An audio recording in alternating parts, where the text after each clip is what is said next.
ഈ കഥ നിങ്ങൾക്ക് ഇഷ്ടപ്പെടുകയാണെങ്കിൽ ചാനൽ സബ്സ്ക്രൈബ് ചെയ്ത് കാണണേ, ലൈക്ക് ചെയ്യാനും മറക്കണ്ട. കുറച്ചു കഴിഞ്ഞപ്പോൾ ഗൗരിയെ കാണാൻ അവർ എത്തി. ഗൗരി അവളുടെ റൂമിലിരിക്കുകയായിരുന്നു.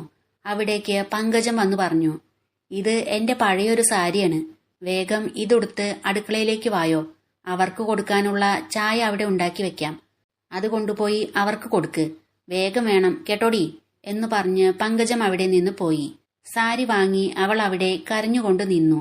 പങ്കജം അവർക്കുള്ള ചായ ഗ്ലാസ്സിലെടുത്തു വച്ചതിന് ശേഷം ഒന്നുകൂടി ഗൗരിയുടെ റൂമിലേക്ക് വന്നു. അപ്പോൾ അവൾ സാരി ഉടുത്ത് നിൽക്കുകയായിരുന്നു. ഇവിടെ തന്നെ നിൽക്കാതെ അങ്ങോട്ട് വാടി എന്നു പറഞ്ഞ് ഗൗരിയുടെ കയ്യിൽ പിടിച്ചു വലിച്ചുകൊണ്ട് പങ്കജം പോയി. അടുക്കളയിൽ പോയി ചായ ട്രേ അവളുടെ കയ്യിലേക്ക് വെച്ചു കൊടുത്തിട്ട് പങ്കജം പറഞ്ഞു, ഇത് കൊണ്ടുപോയി അവർക്ക് കൊടുക്ക്. അവൾ അതുമായി ഉമ്മറത്തേക്ക് വന്നു. എല്ലാവർക്കും ചായ കൊടുത്തതിനു ശേഷം അകത്തേക്ക് പോകാൻ ശ്രമിച്ചപ്പോൾ പങ്കജം അവളെ തടഞ്ഞു നിർത്തി പറഞ്ഞു, ഇവിടെ നിൽക്ക്, അവര് നിന്നെ കാണട്ടെ, അതിനാ വന്നിരിക്കുന്നത്. അപ്പോൾ അവൾ അവിടെ തന്നെ നിന്നു. എന്താ പേര്? കൂട്ടത്തിൽ ഒരാൾ ചോദിച്ചു.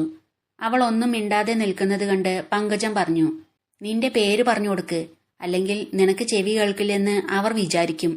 അപ്പോൾ അവൾ പറഞ്ഞു, ഗൗരി. അവൾ എല്ലാവരെയും ഒന്ന് നോക്കി.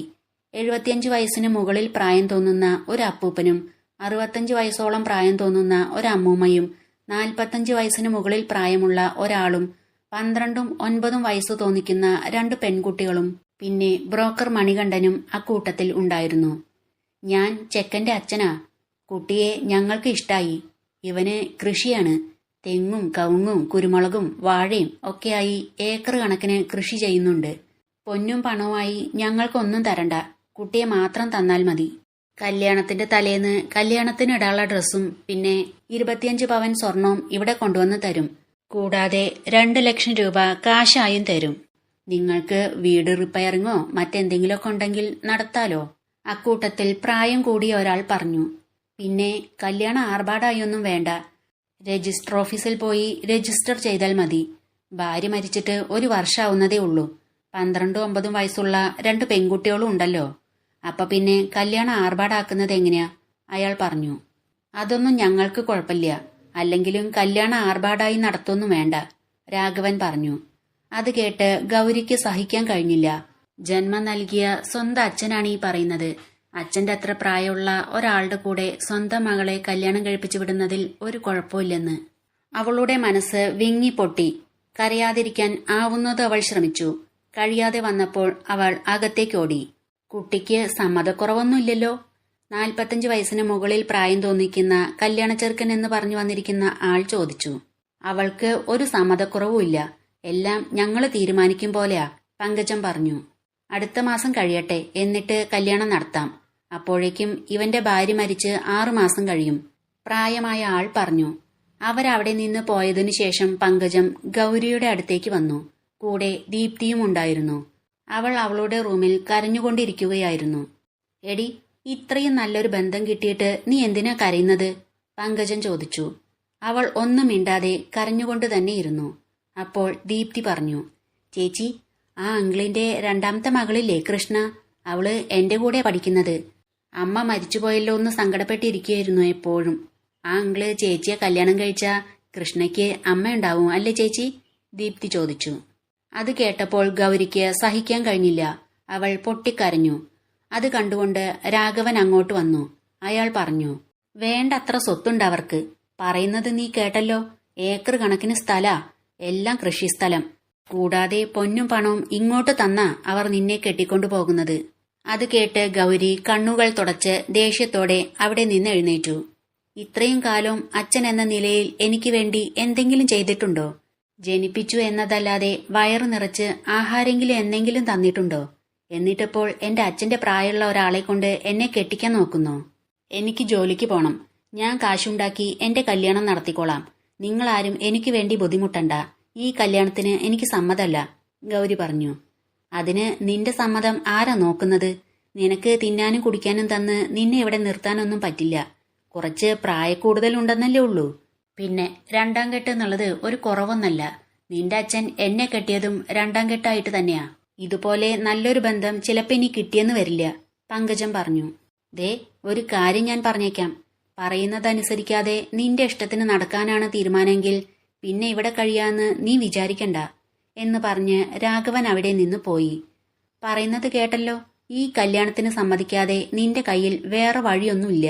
ജോലി ചെയ്യട്ടെ പഠിക്കട്ടെ എന്നൊക്കെ പറയാനേ ഇവിടെ കെട്ടിയിരിപ്പൊന്നുമില്ല.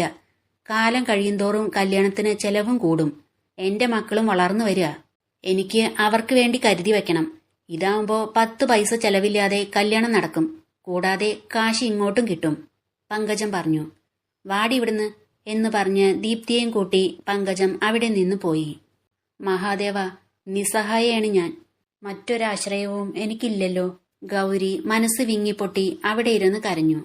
കുറച്ചു കഴിഞ്ഞപ്പോൾ പങ്കജം വന്ന് പറഞ്ഞു, എടി, ഇവിടെ മോങ്ങിക്കൊണ്ടിരിക്കാതെ എണീറ്റ് വല്ല പണികളും ചെയ്യാൻ നോക്ക്. അത് കേട്ട് അവൾ കണ്ണുകൾ തുടച്ച് അവിടെ നിന്ന് എഴുന്നേറ്റ് അടുക്കളയിലേക്ക് പോയി. അടുക്കളയിൽ പണികൾ ചെയ്തുകൊണ്ടിരിക്കുന്നുണ്ടായിരുന്നെങ്കിലും ഒന്നിലും അവൾക്ക് ശ്രദ്ധിക്കാൻ കഴിഞ്ഞില്ല.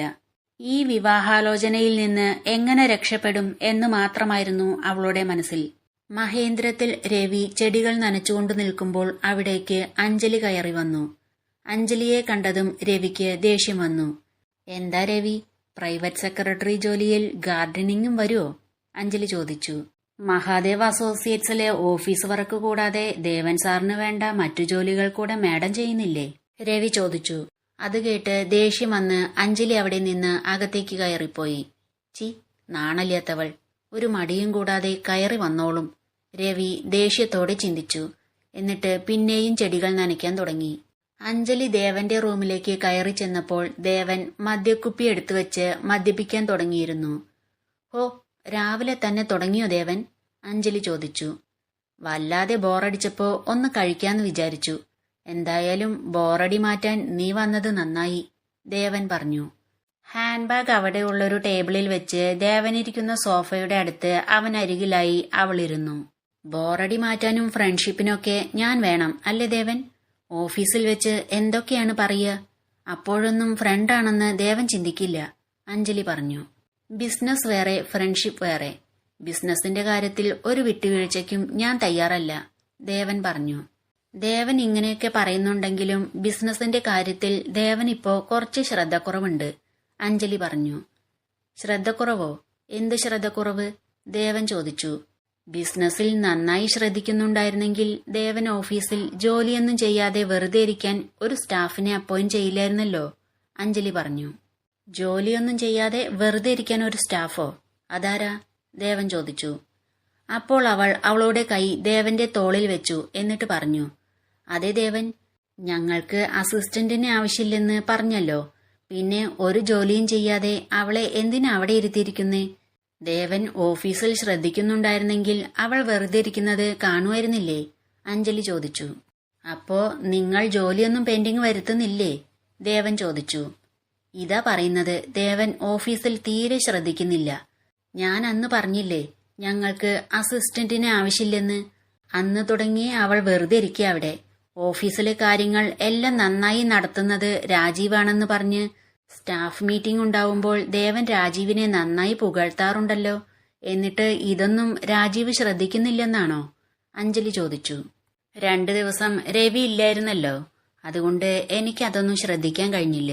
എന്തായാലും നീയത് എന്റെ ശ്രദ്ധയിൽ കൊണ്ടുവന്നത് നന്നായി. എന്താ വേണ്ടതെന്ന് എനിക്കറിയാം, ദേവൻ പറഞ്ഞു. 2 ദിവസം രവി എവിടെ പോയതായിരുന്നു, അഞ്ജലി ചോദിച്ചു.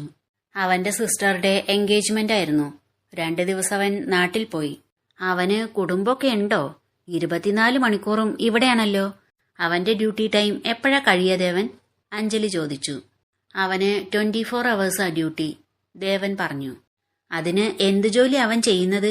ദേവന്റെ പുറകെ നടക്കുന്നു, ഫോൺ കോൾസ് അറ്റൻഡ് ചെയ്യുന്നു. അല്ലാതെ വേറെന്തെങ്കിലും ജോലി അവനുണ്ടോ?